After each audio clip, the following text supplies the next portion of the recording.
of speculation as to what had driven Dakota to do such a thing, as well as anger.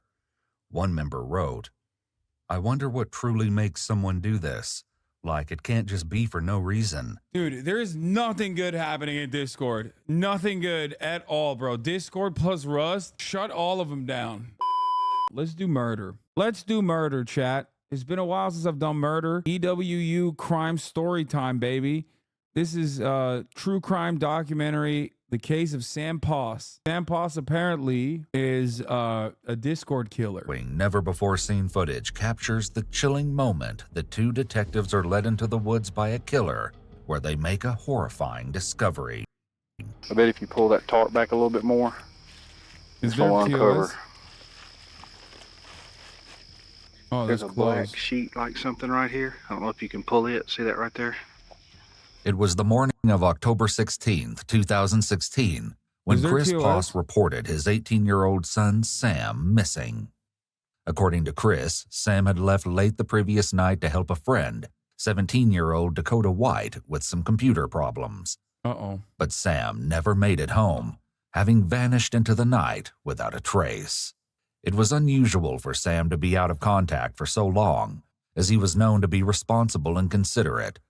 According to his father, Chris, Sam could be clever and sarcastic, a bit of a charming smart aleck at times, but he was especially kind and giving and willing to help anyone at the drop of a hat. At first, only Sam's family was looking for him, but as the day went on, the search became more desperate. Sam's father decided to involve the police once he realized his son wasn't with any of his friends. In fact, none of them had even heard from Sam since the night before. A large foot search soon took place. In addition to law enforcement, family, friends, neighbors, and even strangers came out to search for Sam. A helicopter and multiple K-9 units were called in to help, but despite the monumental effort, there was still no sign of Sam. In an exclusive interview with Ewu, Brayson, who was 19 years old at the time and a close friend of Sam's, recounts what it was like to realize Sam was missing. We planned on going to the state fair. I made plans to go over that night to hang out with him, and so that way in the morning we can just go straight to the fair. I had to work late, so I told him, "Don't worry about it. I'll let Christian come pick me up tomorrow." And the text messages are called Dad because that's just how it was. I've known him since I was 8. So I get home and go to sleep, wake up the next morning. I get a call from Chris asking me if I've heard anything from Sam or seen him. And I said, no, that's a little weird.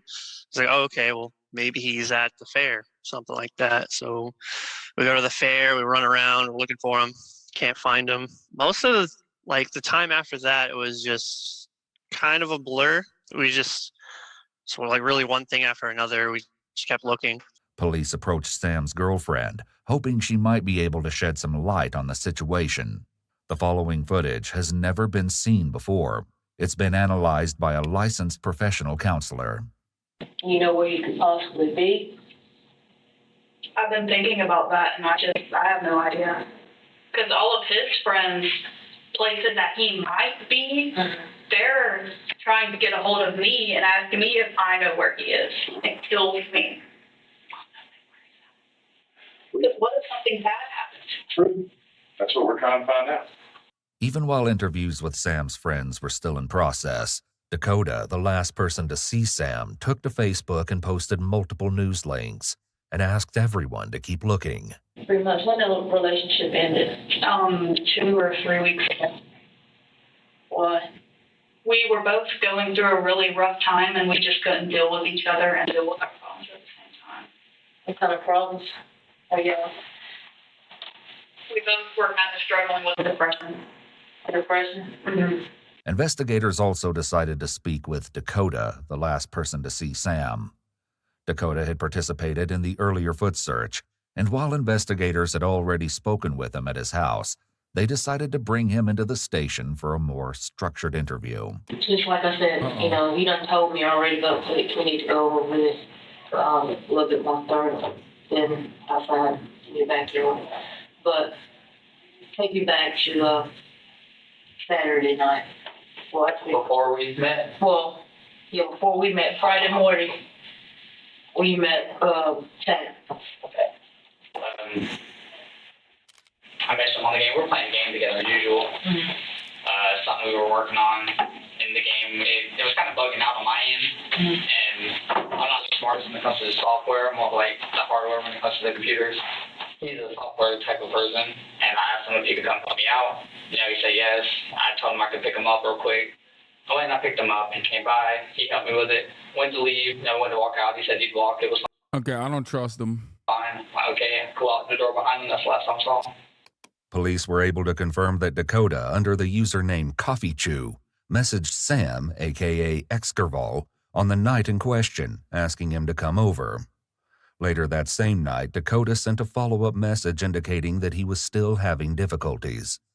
But Sam never responded. Instead, Dakota was contacted by Sam's father the next morning as he began the frantic search for his son. This story aligned perfectly with what Dakota had previously told police, maybe too perfectly. But when they did a brief search of his property, hoping to find clues as to which way Sam might have gone, they found nothing incriminating.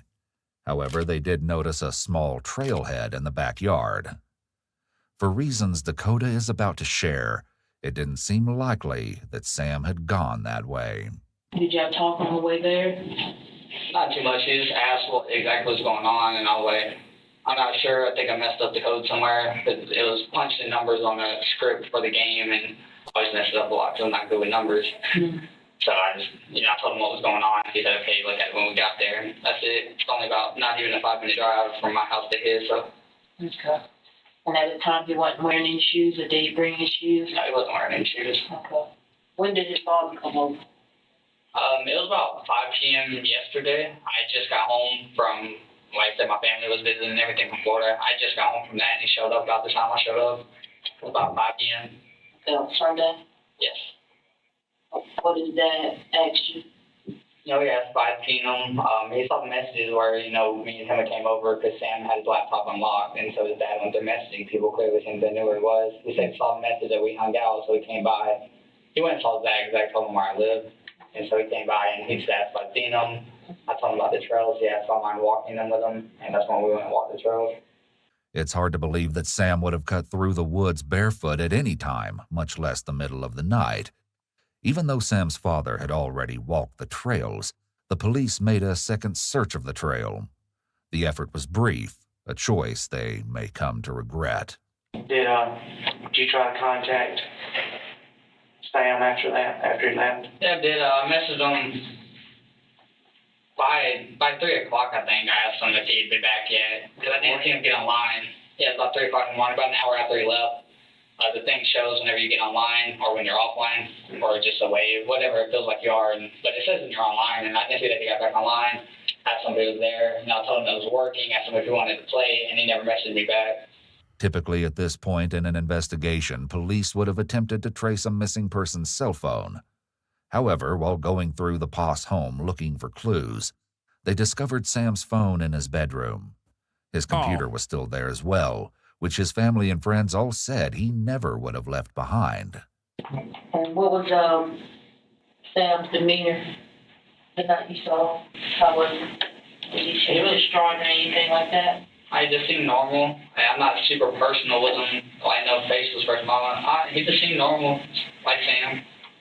Detectives then wrap up the interview with Dakota. Now that they had followed up on all the potential leads and found nothing, police actually had fewer clues than when they'd started the investigation. But not for long. A few days later... At this point, they think that, he's not dead? Like, what are they doing? Just don't know, so they're like, yeah, it's fine, I guess. They got a lead out of left field. Knowing that the search for Sam was still on, a high schooler came forward to share a concerning conversation he'd had with a classmate on the bus. Tell me what happened. I got one in the bunch, and he looked upset, so I went to him, and, I sat in front of him. Why is there an actual CCTV in the bus? What's going on? There's actual CCTV in the bus? Buses have cameras in America? You don't know this? No. Yours didn't? I didn't go to school here. It's public school, dude. People are trying to on them. Yeah, but then you would have child porn on the CCTV footage. Okay? What do you mean? That's been a thing since the 90s? Wait a moment. What? Kids beat the living shit out of each other on buses? That's why? America is crazy. Okay? America actually is not all right. There's something going on in the United States of America. We need to shut down immigration into America, outside of America. We need to keep Americans in here, okay? Until we figure out what the hell's going on. That's not wild. Tell me you're rich without telling me you're rich. Bitch, I went to school in Turkey. That's it. What do you mean? You had to repeat it again, too. It's like, nah, trust me. I literally talked about how someone tried to stab me yesterday. Like someone chased me home with a knife yesterday in public school. It comes off a little sheltered. Nah, I've been to school in 3 states, never once seen a cam on a school bus. Chad is gaslighting you and also probably Gen Z. This was not a thing. Yellow school buses for rich people in the suburbs wouldn't have happened if you took a bus with cameras. I mean, true. I like when the guy said, you seem sheltered because you seemingly grew up in a country where that is not the United States of America. So you must have been sheltered. That's crazy. And he asked me a question. He said, if you figured out something that, I did something bad, would you still be friends with me? And I pushed and I wanted more information, of course. So he said, what if the law went after me? And then I told him I'd still be your friend even if it was murder. Because okay, bro, that's loyalty. I mean, which is, it seems like you're kind of breaking your promise to your homie, right? You are, after all, talking to the law. Seems like an odd thing to say. You're not really ride or die. Mistakes, but their mistakes don't make them who they are, unless you don't learn from them. And then we just kept talking like that for a while. Like, then he told me that it was murder. Did he tell you how he did it or anything like that? He didn't tell me that much.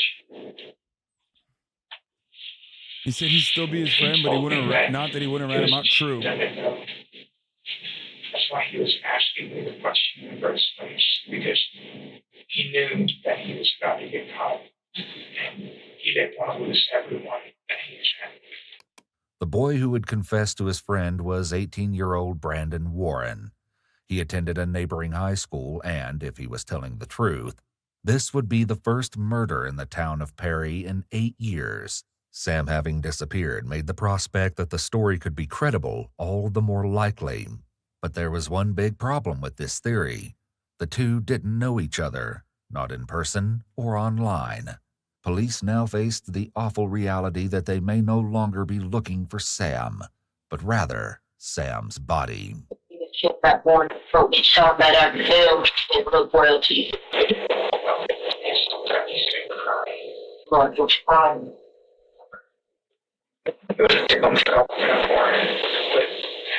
Why is the audio getting progressively worse, man? We need to fund the police, dog. What's happening? What is happening, dude? Fund the police. Seriously. What the f? And I can tell when people are sad. His eyes changed when I said he was murdered. I've never seen him like that before. He hasn't lost who he was, so he's just guilty about it. In addition to this startling information, the quote, "Who could love you but the mold that sprouts from your cold, sad corpse," was posted to Brandon's social media. Police were ready to pivot their investigation to focus on Brandon when they received another lead. I mean, that's this one even more puzzling than the first, since it came from a young man in Oklahoma. Instead of pointing the finger at Brandon, this tip targeted Dakota. I mean, he got online just like normal, and I was just like, hey, because we usually chat every day. And this is Dakota you're talking about? Okay. And I was just like, hey, what's up? What's going on? And he's like, just got back, pretty tired. I did something you're probably not going to believe. And I was like, shoot, let me hear it. He's like, I killed someone. I was like, okay, yeah, you're right. I don't believe you, And then I didn't even figure out who it was until I think three or 4 days later. I just kind of entertained the thought. I was like, okay, so like, what happened? Why'd you do it? Like, were you in danger? Did somebody like threaten you or anything? He's like, no, I just want to know what it felt like to kill someone. Apparently, this informant was a long-distance friend of both Dakota and Sam. Along with a few other boys, the group had met at random while playing a game called Rust. They ended up liking each other and decided to stay in touch through Discord. Oh, no. According to the tip. Nah, it's over. It's over. That explains literally like 90% of the story almost immediately. Rust player. That's it. 12 minutes in, we know the culprit and the reasons as to why this happened. Also, was he cheating in Rust too? Is that why he's in Dakota had taken it upon himself to use the platform as a confessional. From memory, Dakota's friend took it upon himself to share what Dakota told him and another friend. The message he sent read, I asked him, Dakota, how his night was, and he said, oh, pretty interesting, did something you won't believe. I asked him to elaborate, and he said, I killed someone. I immediately brushed it off but he continued on about it, so I asked, how did you do it?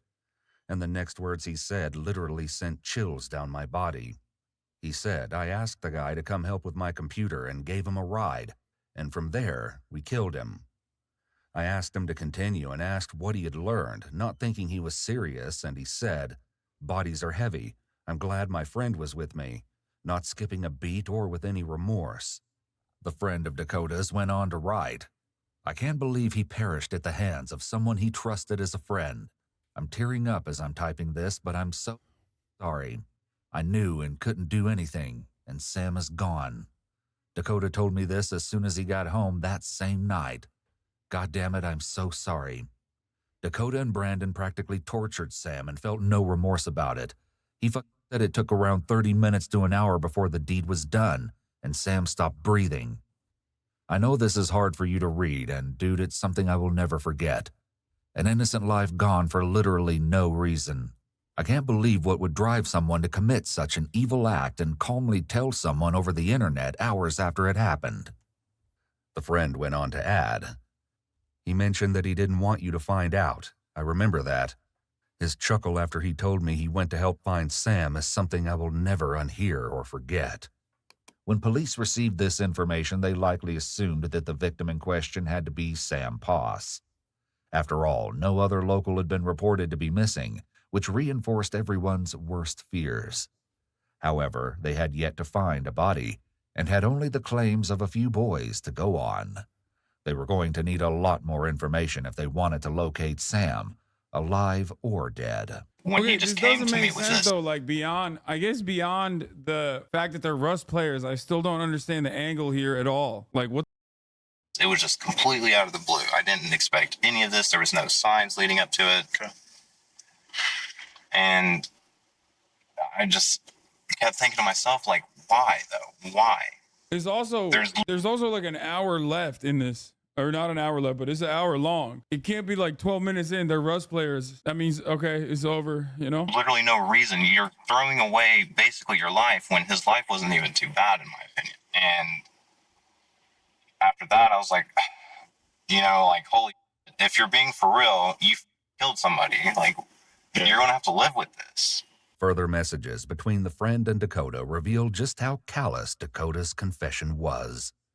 The friend wrote, I asked him again in disbelief, why? You literally ended someone's life, hell, a friend's life, someone who trusted you, for what? No reason? He then replied, yeah, I was just curious about what it was like. I replied in shock with, I'm glad I don't live around you. What? I would hate for one of us to have to die should that situation be repeated. I then asked afterwards, why are you telling me if you're actually serious about this? Why me? Dakota then said, because you don't know where I live or live near me. When sharing the confession with other members of the group, the friend said, I've never talked to someone and had a feeling of complete coldness overtake me. But as he went into details about it, like, holy shit, I was freaked out. Understandably, the Discord group went wild, and there was a lot of speculation as to what had driven Dakota to do such a thing, as well as anger. One member wrote, I wonder what truly makes someone do this. Like, it can't just be for no reason. Dude, there is nothing good happening in Discord. Nothing good at all, bro. Discord plus Rust. I want to know what Twitch channels this motherfucker watching, okay? 2016. You know their ass was on Twitch. Shut all of them down, okay? They were not watching the top of the hour ad break at the Hasanabi broadcast, I'll tell you that, because they were subscribed. Just kidding. They were not subscribed because I was not actually a streamer at the time. I feel like this is very much like they would have been haters if I was around at the time. Anyway, new cost score just in case. But if you want to nuke the top of the hour ad break, all you need to do is subscribe for $5 or free with Twitch Prime. Here's the 3-minute ad break now. If that wasn't incriminating enough, Dakota's aunt also reported that she had reason to believe her nephew had been involved, based on something she had heard from Dakota's mother. Right away, police brought Dakota's mother, Rebecca, in for a conversation. When did you, like, have a suspicion? What day? Oh, yeah, like I said, that was actually Wednesday when it really hit me. I went over to my sister's house. According to Rebecca, Dakota had come to her house and announced that he'd killed someone. Distraught, Rebecca had gone to her sister and asked her to call the police, as she couldn't bear to turn in her own son. Did you ever thought he would do something like this? No. Like I said, he had done so much better. And he was doing well, and I figured he grew out of it. Dakota's mother thought he'd outgrown his diagnosis of bipolar disorder, which she said he'd been diagnosed with around the age of 10. By age 15, however, he allegedly stopped taking his prescribed medication.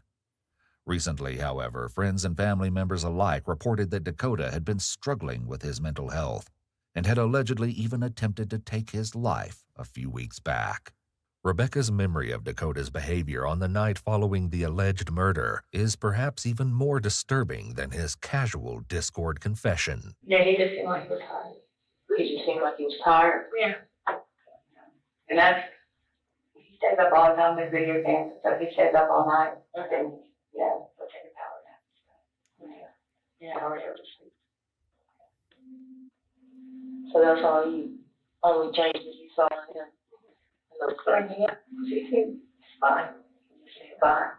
Now police faced a predicament. Before, they had no leads, but now they had 2 viable suspects, Brandon and Dakota. Both of their alleged confessions lined up with the timing of Sam's disappearance. Neither of them, however, had named Sam as their victim. Also, police were struggling to make a connection between all 3 boys. Brandon and Sam didn't seem to know each other at all. And while Brandon and Dakota were known to talk occasionally, no one reported that they were particularly close. With more questions than ever, police turned to... Yeah, I assume it's because of Russ. That's probably what connects them, right? Or Twitch or Discord or something. Dakota to clear things up. You got no problem. Come on, man. Texas Jones. I mean, I met you briefly the other day. I thought so. Yeah, I met you. Yours? I brought it in here for you. All right. 16-0. 4285. Yeah, squeeze your chest, squeeze your chest. There you go.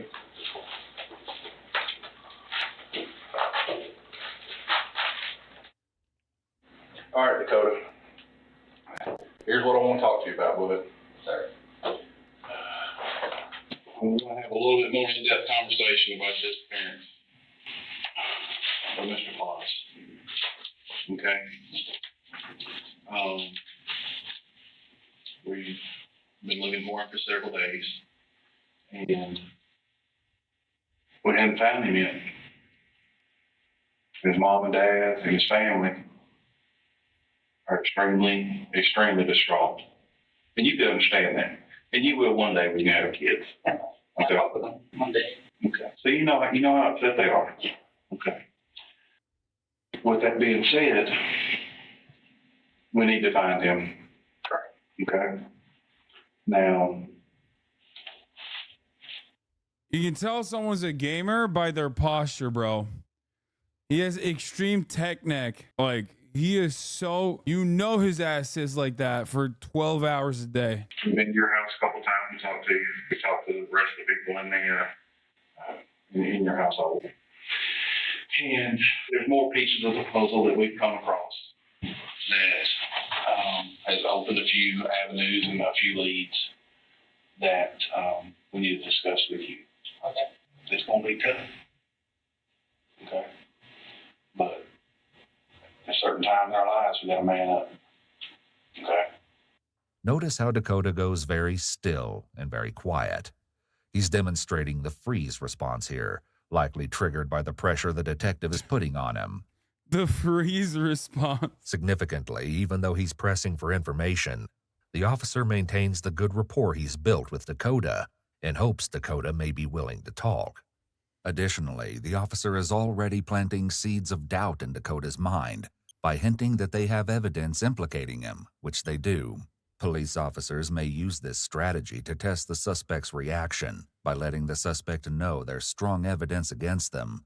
They may observe their behavior, gauge their level of involvement, or prompt them to reveal additional details. Kind of tell me, go back over that night when he came over to the house. No, he does, like, starting from, like, Start from the beginning. So, sitting at home, we're doing something with the video game, as I said. The phrase, like I said, is a reference statement and isn't a good start to convincing the police he's innocent, as it's a red flag for deception. Interrogators pay attention to such statements, as they may indicate the individual's attempt to maintain a consistent narrative or to draw attention to specific points they want to emphasize.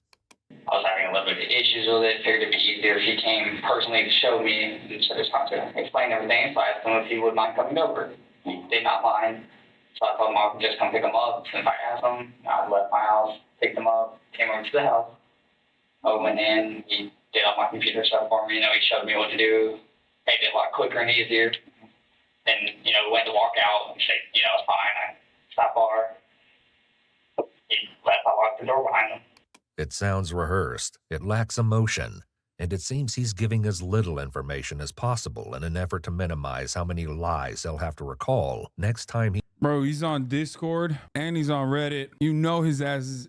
he's on Discord and he's a Rust player. His ass is Reddit as hell. He's going to be debating. He's asked to give details regarding what happened that night. There's no actual story to it, and it's almost like bullet points that he's hitting instead of a description of events. The officers definitely won't accept this version without a lot more questioning, which Guilty. they begin immediately. Okay, let's stop for a minute. Okay? I want you to think real hard about what I said just a second ago. And that is that there's other pieces of the puzzle that we uncovered that you don't know about. And in this world, honesty is your saving grace. It's your own, that's your friend. Okay?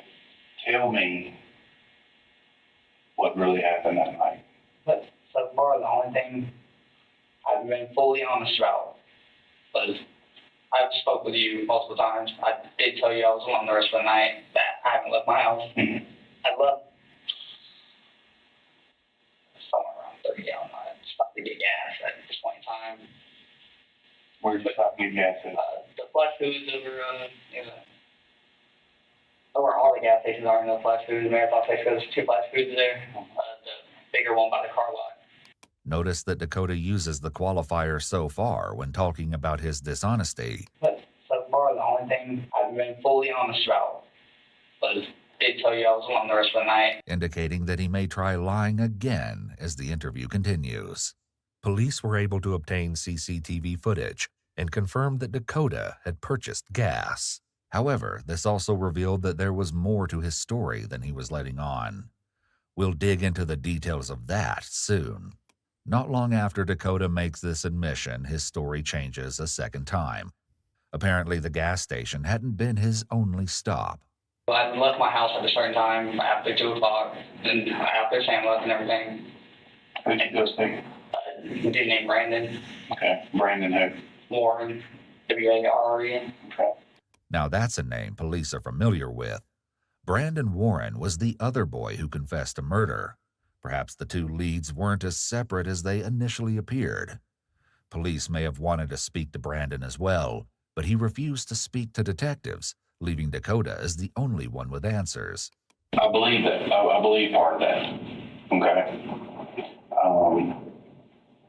Because I know that Brandon was around the area. Okay. There's a lot. There was more that went on though. Okay. And now's your opportunity to get all this off your chest. Okay? Listen to me. I'm looking you in the eye right now. I'm telling you. I know that you've got a burden on you right now. This is called the get your burden off your chest technique. I love that. I do love that, like, these guys, these cops, for the most part, are not applying any, like, brilliant techniques at all. But, like, a lot of this is just, like, shaped by all the things that we know after the fact. Like, half of these channels will look at that and then basically just, I feel like, make stuff up along the way. Like, he's just like, yeah, that's right. Get the burden. Get that burden off your chest, boy. I know that for a fact. Honesty is the best policy. I know you have a burden on you right now. Here, the officer is doubling down on the seeds of doubt, trying to get Dakota to include more details in his extremely limited story by insinuating they have evidence against him. I talked to some people. I know you have a burden on you right now. In theory, an innocent person would not be bothered by the more evident statement, as they would have confidence that nothing would point to them. A guilty party, on the other hand, may hesitate or try to figure out what evidence police could have in order to explain it away. The officer is also appealing to Dakota's morals and ethics by emphasizing the importance of honesty. He also may be attempting to establish rapport by making him believe the police. Oh my God, bro, take your medication. Take your medication. Take your medication. Take your medication. Stop. Stop posting about Jeffrey Epstein in the chat and take your medication. Think he is a good guy. Or, as stated earlier, Oh my able God. to man up or face it like a man. They may also be attempting to create cognitive dissonance within Dakota, pushing him to make an admission and do what's right by overthinking the consequences of getting caught. They're expecting that his identification with being a good man would be inconsistent with being dishonest or deceitful. This idea of him being good but hiding this secret would then cause heightened anxiety internally, which would then show externally, giving the police an indication of the things they should hone in on. Of course, this is all contingent upon Dakota believing a good man is honest and kind. I know you're a scared 18-year-old kid. That some very, very bad stuff happened. And now it's time to come to grips with it. Okay? So tell me what happened in your car.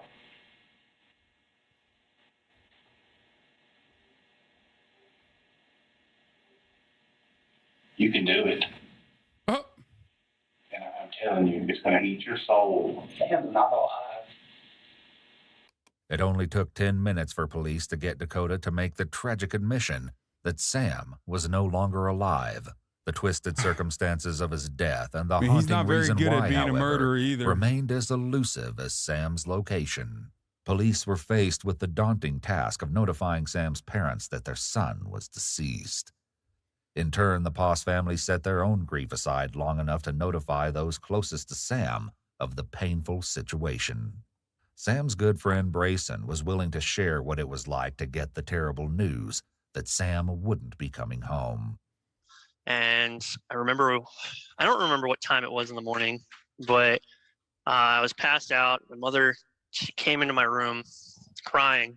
She gave me the phone, and it was Nicole, Sam's mother, and she was telling me what happened. And I just remember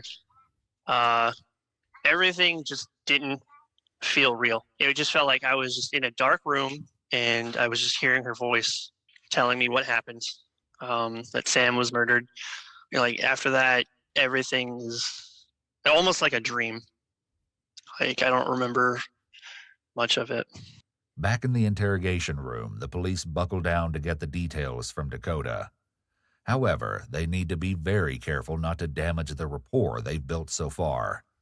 Because Dakota didn't have a cell phone, and Sam left his at home that fateful night, they can't digitally retrace their steps. This means police have no way to find the body unless Dakota leads them to it.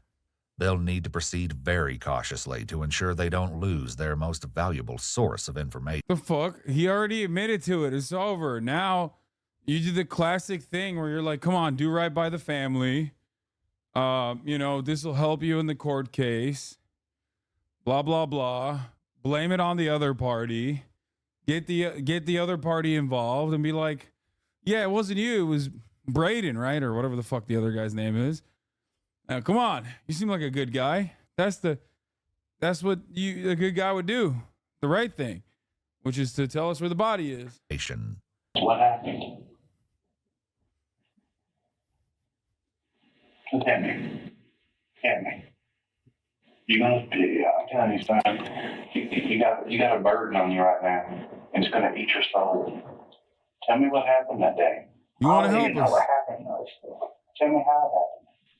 And I was just having very bad thoughts lately. Not too long ago, I also tried to commit suicide. I probably found my doctor's reports or somewhere. Okay. And all the things I just felt like I could kill myself. Okay. No. Well, let me ask you this: Did you kill Sam by yourself? No.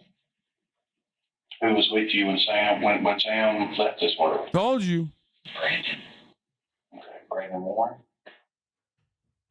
And how did that happen? Brandon has kind of a hard life too. I know Brandon's been wanting to kill himself. Think about it. We were going to kill ourselves together.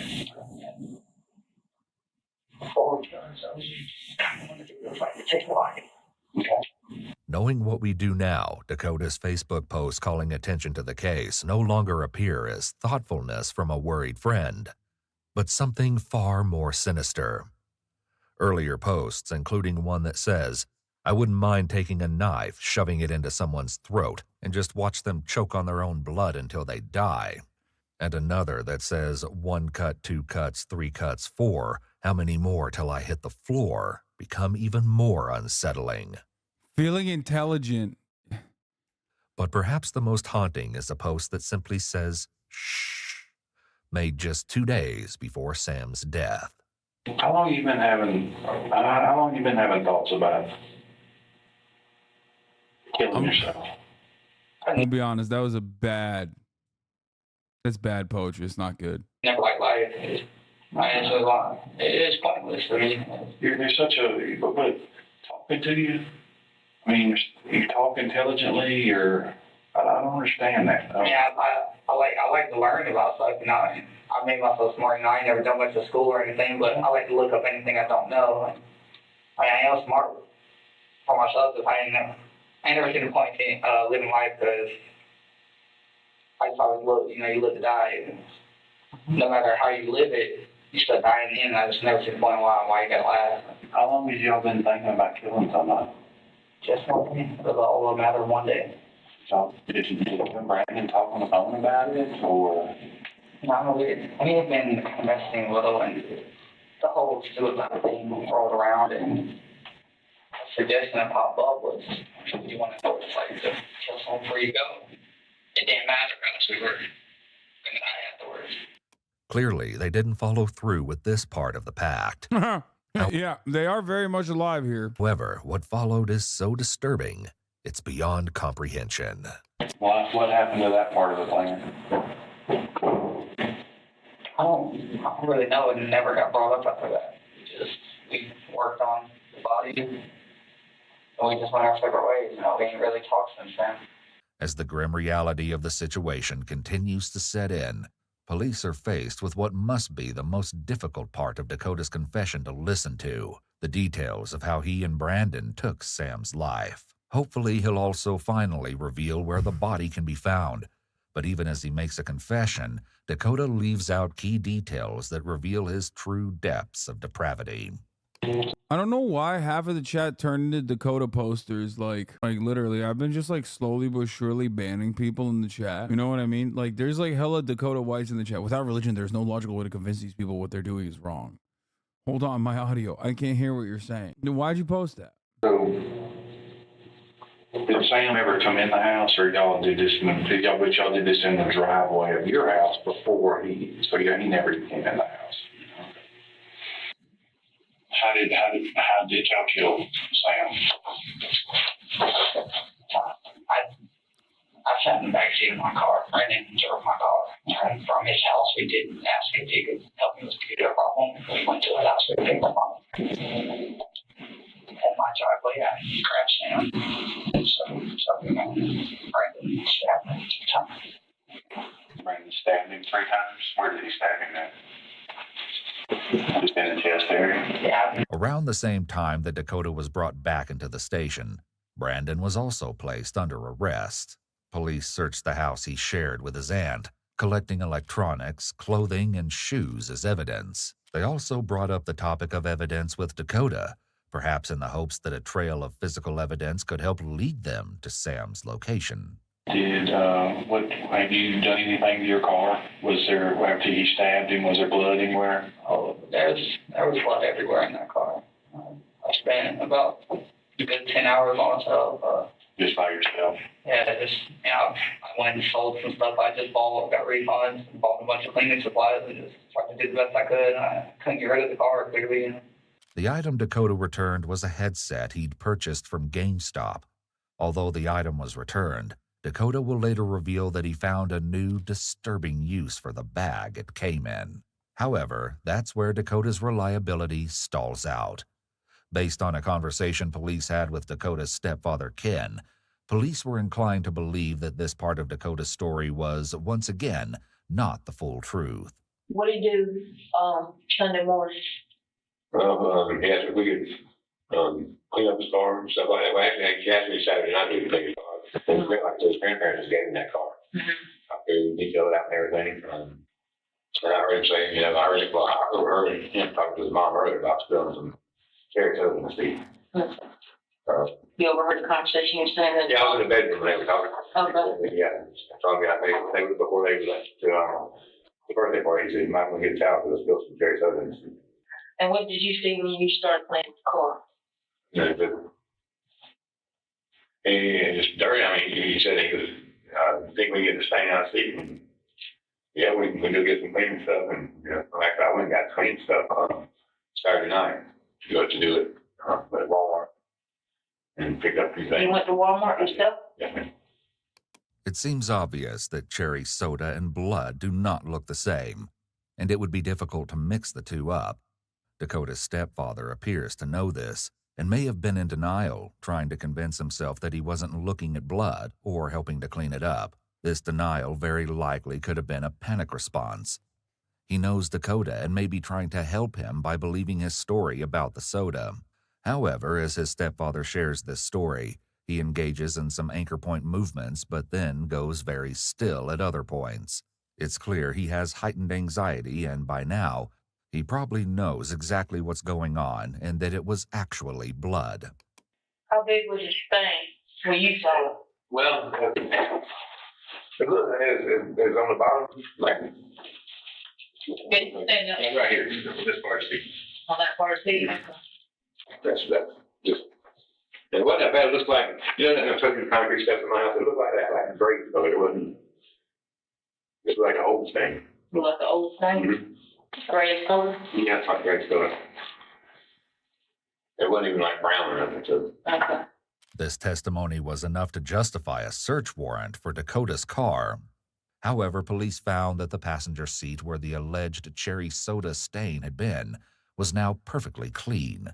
Using a black light, police found evidence of some biological fluid luminescing on the center console. Further testing revealed that the substance in question was, in fact, blood.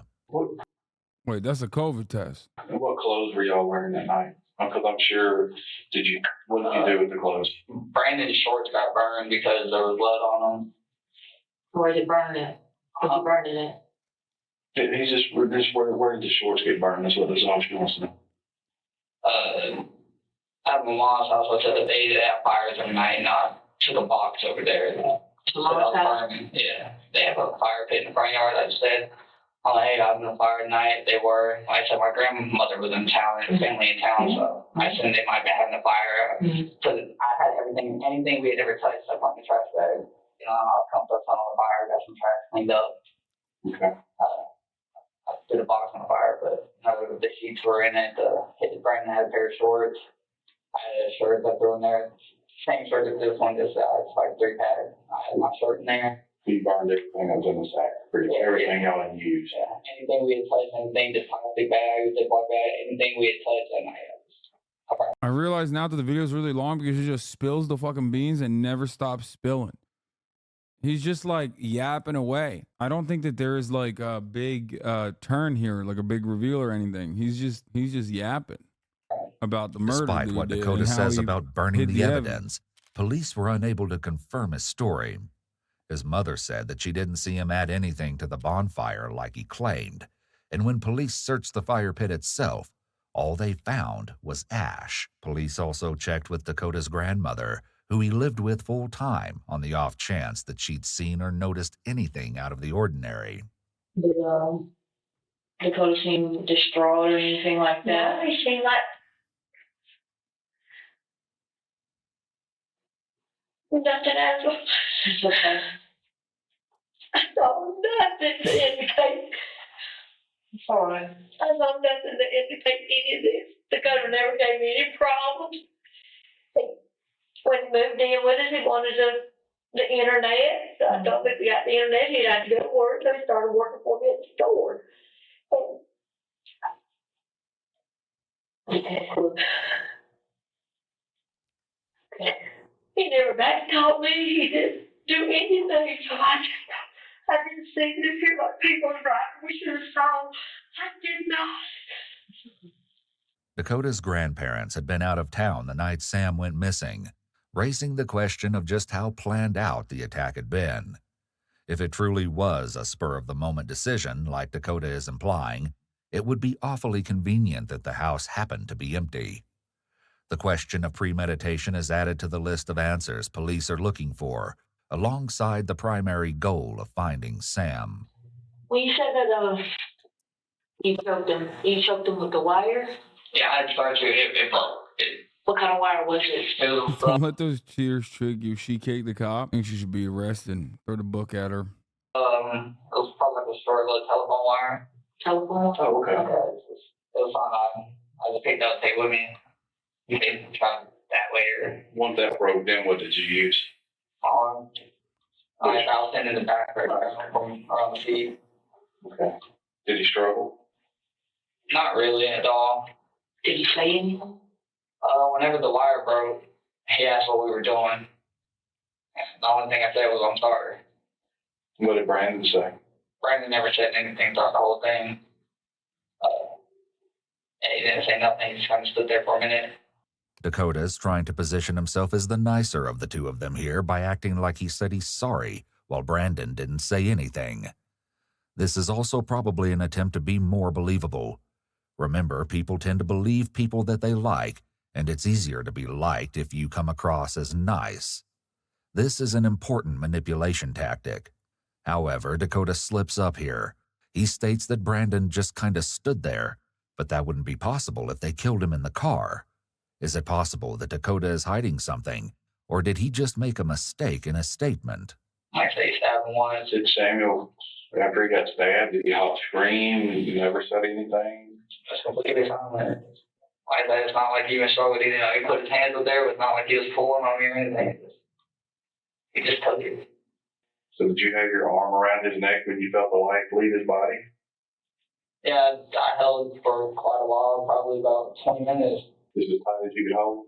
I just wanted to make sure he was dead. I don't want him to have to feel any more than he had to after he had stabbed him, especially, At that point, I just wanted to make sure he was dead and make sure he wasn't in pain.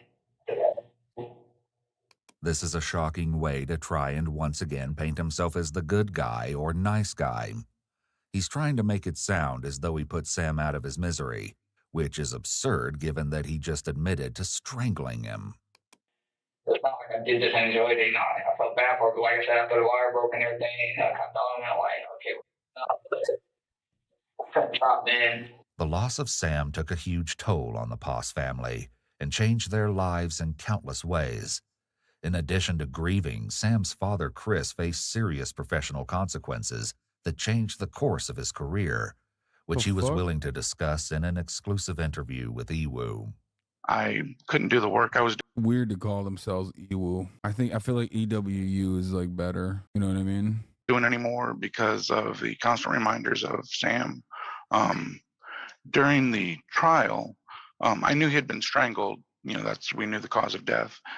During the actual trials, the medical examiner explained that he had been strangled with an Ethernet cable, like you use for computers to connect to a network. I was doing IT work for a hospital at the time and constantly using and plugging in and carrying around Ethernet cables. And I didn't realize at the time, but every time I was interacting with the cable, I was getting a subconscious image of Sam's murder. As if that wasn't horrific enough, Dakota offered up even more details, this Jesus time Christ. about the knife used to stab Sam in the chest and torso. There's 2 nights. One was not involved. We obviously started having trust issues right after that, and we threw away another knife that was just in the car. Neither of us had used it. It was just in the car. We didn't trust each other at the time. Or is it, like stab each other? Yeah. I was like, I don't trust you right now, Brandon. We're going to put these knives away and not touch them. Did you just send in the Facebook message that said, I'm still having trouble when you get home? It was just like the steam thing that I talked about. Cover up thing. Just to make it look a little better in case we got to looking into that. Because I messaged them and asked them to come over, so I messaged them, hey, you back, Establishing that Dakota thought to send this message after the murder could help to prove premeditation, which might affect the charges he will face. Now that investigators know Dakota attempted to cover up his wrongdoing, they transition to the grisly details of the deadly attack. What were you thinking while you had all of him and he was stabbing him? What was your thought process at that time? I just wanted to stop him. From the first time I grabbed him, it started with a wire. I didn't want to touch him. The wire broke. And I didn't want to do it again after that. He hadn't been stabbed at this point, but I was like, and it went too far. We kind of knew we were trying to, and at that time, I felt like he had to die, And we couldn't just let him walk away at that point, and I just wanted it to be over. Where did the wire go that you had used? It's around his neck or his body. While leaving him in his car, we didn't trust him anything, so we tied a bag around his head while we were inside getting everything together. I couldn't untie the wire, so it just stayed. The bag Dakota used was actually the GameStop bag he used to take his headset back to the store so he could buy cleaning supplies. Jesus Christ. Even more horrific, when confronted with CCTV footage from the gas station, it comes to light that Brandon was with Dakota when he got gas that night. And worse, they weren't alone. Sam's body was still in the trunk. Clearly, Dakota and Brandon had done something with the body after stopping for gas. But what exactly they did is far more horrifying than investigators can even imagine. Police don't jump right into that line of questioning, however, choosing instead to finish addressing Dakota's motive and thoughts first. So had y'all considered just like picking a random person?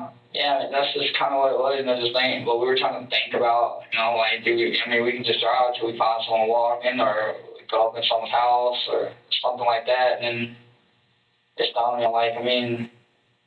I could probably get someone over to my house in less than 5 minutes and be like, who knows? This is very interesting to talk to you, I'll be honest with you. Did y'all... Cop kind of crazy in his... He said that? Yeah. He's just like, this is kind of crazy. Yeah. Really interesting. Never really had the opportunity to talk to a straight cold-blooded murderer such as yourself. So what else? You ever thought about murdering dogs? Maybe other types of humans?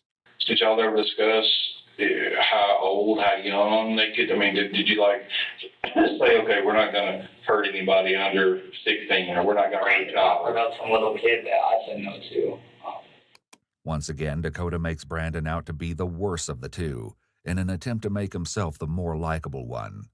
He seems to believe that establishing likability or an otherwise positive connection might lead investigators to be more lenient with him, or even understanding. He may even believe it could influence the way his case is handled.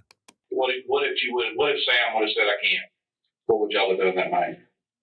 No, Dakota. Brandon. No, if Sam said, I can't come over. We might have took the possibilities of. I was trying to eliminate the possibility of just someone's house. Just some random person. You don't know how many people are in there. Then you got people with guns. You got You have people who will definitely beat us, you know. He even seems to be trying to minimize the crime by saying they only targeted Sam. But I mean, there's a thought process. There was actually a thought process that went behind it. I mean, you thought about it. Yeah. I mean, you thought that it may be a stupid idea just to run up in anybody's house because somebody like me might be in there. Yeah, we don't know the number of people. We don't know, what they are. The detective is very careful to clarify that Brandon and Dakota thought about and planned their crime ahead of time, again establishing premeditation, which can significantly increase the punishment they're sure to face. Despite planning the crime and attempting to cover his tracks, Dakota has a surprising revelation about how the act made him feel. I mean, I know I want to get away with it. I felt too bad to just kill my brothers too, Dakota's online friend from Oklahoma confirmed that Dakota had not been himself since the crime. He'd been bragging on Discord almost immediately after Sam went missing. 4 days later, his online friends turned him into the police. Rust player brain, 100%. And that same day, October 20th, Brandon and Dakota were arrested. I also noticed as the days progressed, he was basically, I guess, going mad. He was like the guilt or something was driving him mad because he was hearing stuff. People were supposedly coming into his house, and he would go leave and go check, and no one was there. And then I remember one time he said that there was a town-wide search for Sam, and he had to go help, and he made sure to emphasize that. And he kind of laughed about it. I was like, why are you laughing about it? He's like, because I basically know where he's at. And at that point, I just tried, I didn't really talk to him very much after that. But the times that I did, it was either his paranoia or whatever, but it was just, I could see that it was driving him insane. While everything police have uncovered so far is absolutely shocking, what comes next might be the most heartbreaking part of all. Why did y'all pick him? Did I miss the part where he explains why he did this? Literally nothing. It's just straight up. They were like, oh, I wonder what it would be like to kill someone is the main reason as far as they've mentioned it. They just were they wanted to check it out, see what this whole murder situation looked like. That's it. He's a nice guy. I mean, he messaged me back instantly coming up at past midnight. It's easy.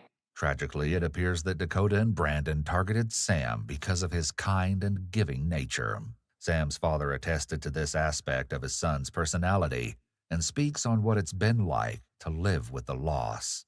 He was a smart aleck. He was also generous and would help anybody at the drop of a hat. Nicole, Sam's mom, talks about the dash. When you look at a grave marker, you have 1998 dash 2016, and that dash encompasses his entire life, and it was a good dash. Yeah, we wanted a lot more time, obviously, but that wasn't our choice to make. Sam's friend Brayson had similar memories of Sam. This is sadly a common murder reason according to my true crime wife. I just don't fucking understand. It doesn't make it any better if there's a real reason for it. Obviously, murder is still murder, but it almost feels worse when it's just a completely reasonless murder. I think the reason why it comes across as more insane is because there's no way to prevent it in many ways. Does that make sense? Sam's kindness and generosity. So growing up, if you see a crime of passion, sometimes it's okay, well, if this hadn't happened, this would not have happened, right? Obviously, in this situation, maybe better mental health and things of that nature, but still. if you had a problem, Sam would be there to help you fix it.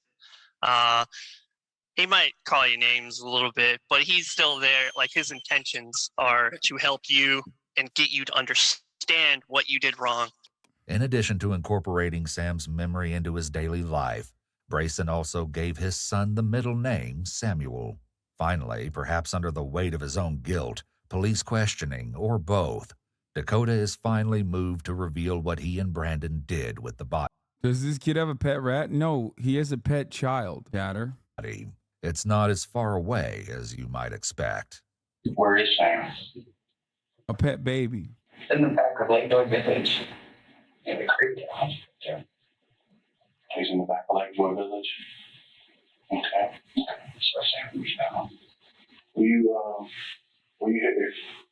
help, if we take you out there, will you help us find?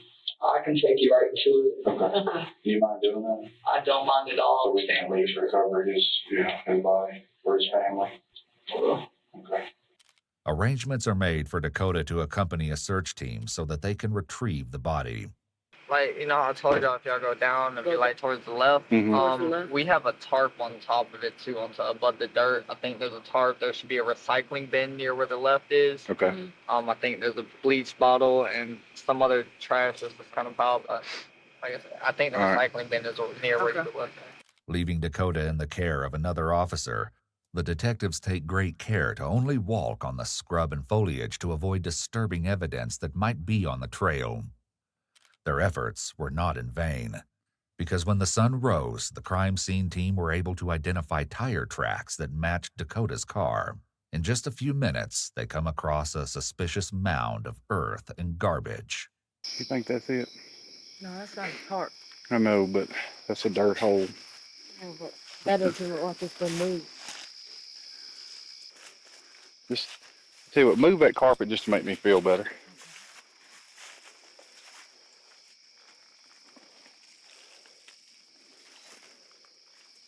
Because they didn't burn it.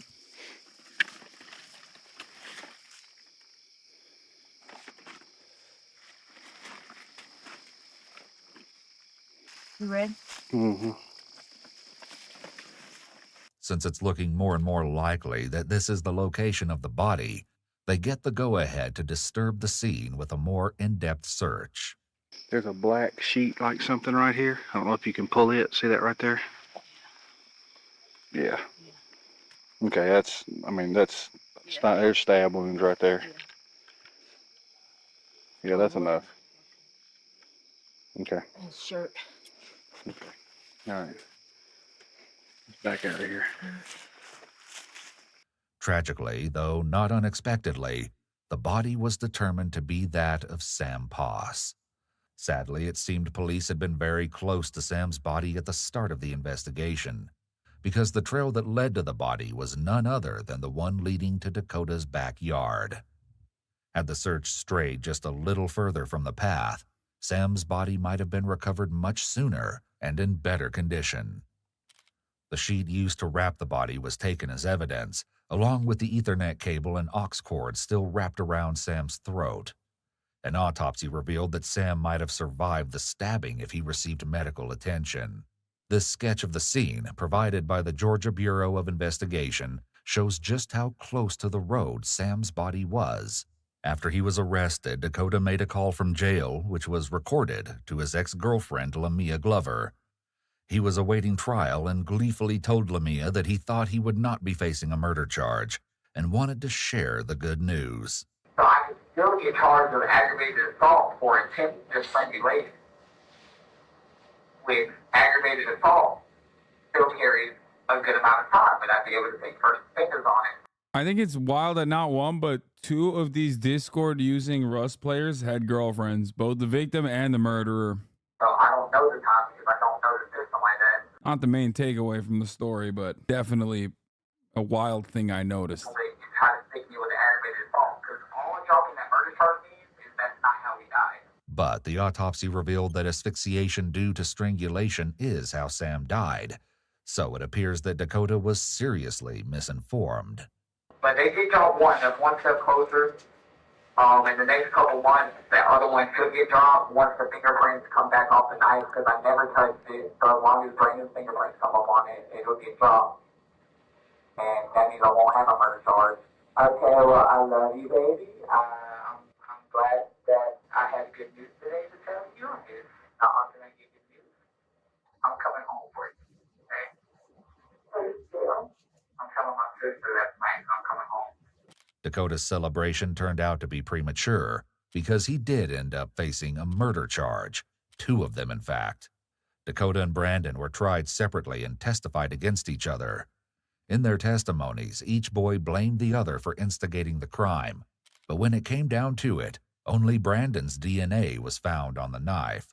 The cause of death, as you may remember, was strangulation, which Dakota confessed to, which made him equally culpable. Even though Dakota and Brandon both pleaded not guilty, they were both convicted just a week apart. I know my brain is entirely broken because immediately the first thing I want to say is that he's mewing. And you guys are responsible for it. Put it in my mind, and you're responsible for it. On a grand total of 6 charges: a second-degree felony of malice murder, felony murder, 2 counts of aggravated assault, tampering with evidence, and concealing a death. When it came time for the trial, the Poss family made a decision that may perhaps surprise you in regards to how they would proceed legally. At the heart of the choice was the desire to respect the beliefs of their late son. Sam was very smart and very cognizant of, like grown-up themes, even as like a 10-year-old, and realized that he didn't really believe in the death penalty. He said killing somebody doesn't make sense to him. The Poss family did not ask for the death penalty when the case came to trial, despite the brutality of the crime and the unimaginable depth of their loss. As a result, Dakota and Brandon were both sentenced to life without parole. Though both boys have appealed this decision, the original sentence stands, and they remain behind bars. Sam is also memorialized through a charity set up by his family. Each year, they collect donations for a scholarship that funds 2 students' marching band dues, allowing those who wish to join but can't afford it the opportunity to enjoy something Sam loved. We thought it would be a way to honor Sam. He wasn't going to be able to directly impact the world because he was gone. So this was a way we could kind of make that impact happen, even though he wasn't here anymore. And it helped us in giving us a purpose for the senselessness of it,